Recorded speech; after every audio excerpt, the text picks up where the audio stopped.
Okay, so welcome to this lesson. Today we're going to figure out how to make our food plan work for us. Okay, so now obviously we've provided a sample plan for you to go off. Now if you choose to follow that, great job, that's up to you. Now if you wanted to maybe change that up a little bit, okay, we're going to teach you how right now.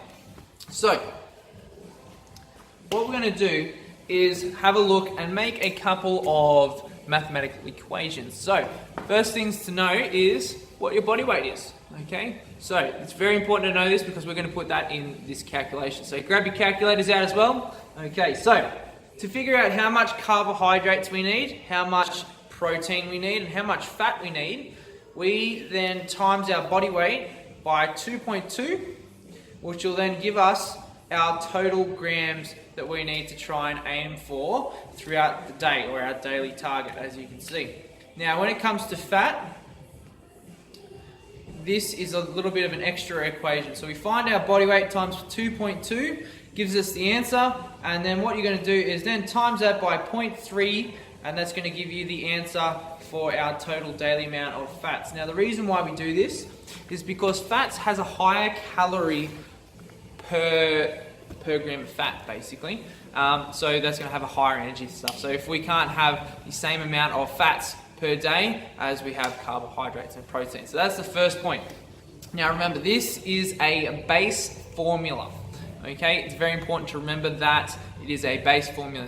If your total daily energy expenditure, which means if you burn more calories than this calculated amount, or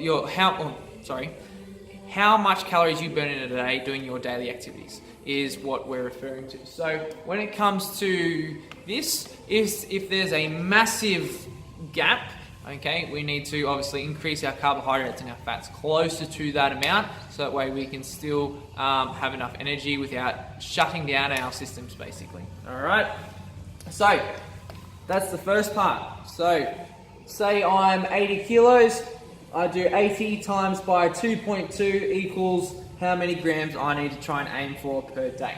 So that's the first part.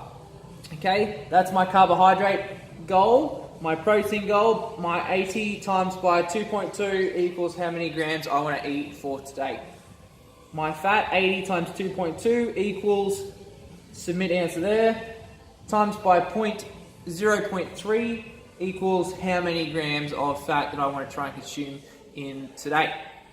Now when it comes down to the next bit, okay, we want to then, or how we then just figure out how much food we have per meal, so that way we're not data dumping or craving or doing anything that is erratic and sporadic, and we can make sure that we survive throughout the day without turning into a total nutter. Yes, I'm talking to you, you know it.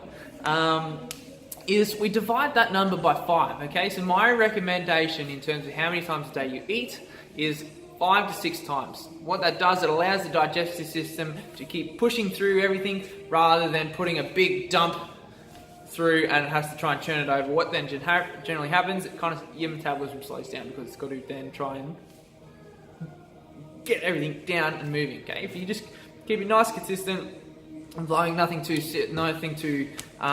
huge, then you'll find that your metabolism can speed up and you actually become hungry, which is great. Okay, more food. All right, so what we do is we divide these numbers by 5. So that's how many their meal frequency, how many times a day we're actually going to be eating. Now, from there, these are our targets per meal.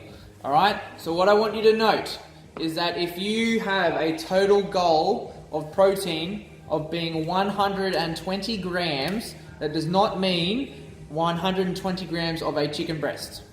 Inside 120 grams, or inside 100 grams of chicken, there's about 22 grams of protein. Okay, does that make sense? Fingers crossed you said yes. Now, so what that means is if I've got a total amount of protein for the day being 120, in that day, 120, what's that divided by 5? It's about 35. Okay, so that means we are then going to be able to have 33 to 35 grams of protein each time we eat. So, as I just said, 22 grams of protein per 100 grams of chicken breast. I can probably have maybe about 150 grams of chicken breast. Great, that means I'm going to have my target of protein up to 120 or roundabouts, okay? Right, it's not 120 grams of chicken breast in the day and that is it, okay? Inside the food we have nutrients, okay, and they have a certain value. Alright, so they're the things to make sure that we work out.